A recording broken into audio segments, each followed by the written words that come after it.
ऐसी नाफरमान औरत को घर में रखना ही नहीं चाहिए। वाकई घर छोड़कर चली गई है। आज सुबह एक औरत ने ट्रेन की पटरियों पर कूदकर अपनी जान दे दी। साहब जी, बीना बाजी भी इसी बाजार जाती थी और उन्होंने भी आज सबसे कपड़े ही पहने हुए। ताबिश की दूसरी शादी खसारे में पड़ जाएगी क्योंकि ताबिश की पहली बीवी बीना सुबह ही घर छोड़कर चली जाएगी। बीना ताबिश को इस बात का एहसास दिलाना चाहती है कि बेवफाई सिर्फ मर्द नहीं औरत भी कर सकती है, और जिस मर्द की बेवफाई से औरत जिस अजियत से गुजरती है, जब औरत उसी मर्द के साथ बेवफाई करती है तो मर्द को पता चलता है कि अजियत किस चिड़िया का नाम है। क्योंकि इतने दिनों से बीना जिस अजियत से गुजर रही थी, जिसने ताबिश की मोहब्बत में उसका घर बार संभाला, उसके बच्चे पैदा किए और उसे कहां से कहां पहुंचा दिया, अब जब उसका सुख का टाइम आया तो ताबिश उसे छोड़कर किसी और औरत में इन्वॉल्व हो गया, उस पर अपनी दौलत और मोहब्बतें और अपना सुकून लुटाने लग गया, और बीना के लिए उसके पास कुछ भी नहीं था। और जब बीना को यह पता चला कि ताबिश किसी गैर औरत में इन्वॉल्व है और उसके साथ छुपकर भी शादी करना चाह रहा है, तो तब से बीना अंदर से टूट चुकी थी और सोने पे सुहागा।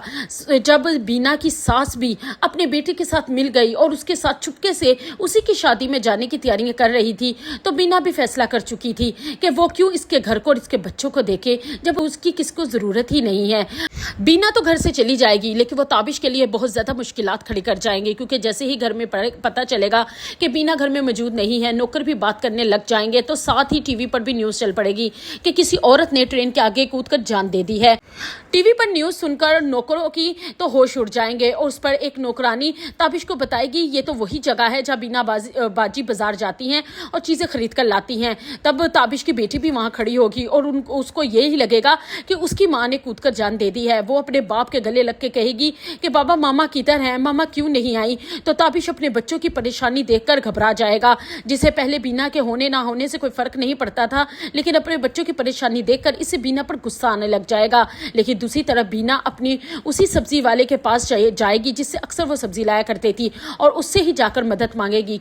और दूसरी तरफ ताबिश की शादी की तैयारियां अरूज पर थी। रात को निकाह था, इसीलिए उसके दोस्त का फोन आएगा कि दूल्हे मियां कब आ रहे हो, सब इंतजार कर रहे हैं। तो ताबिश उसे बताएगा कि बीना घर छोड़कर चली गई है और कुछ नहीं पता कि कहां पर है, वो अपनी माँ के घर भी नहीं है और बच्चे बहुत परेशान हैं। दूसरी तरफ नाज को यह बात सुनकर बहुत गुस्सा आएगा कि आज तो लगता है उसकी शादी होने वाली नहीं है। वो चीखे चिल्लाएगी कि ये क्या तमाशा बन गया है। लेकिन दूसरी तरफ ताबिश को अब इसी बात की फिक्र है कि आखिर बीना गई तो गई कहां।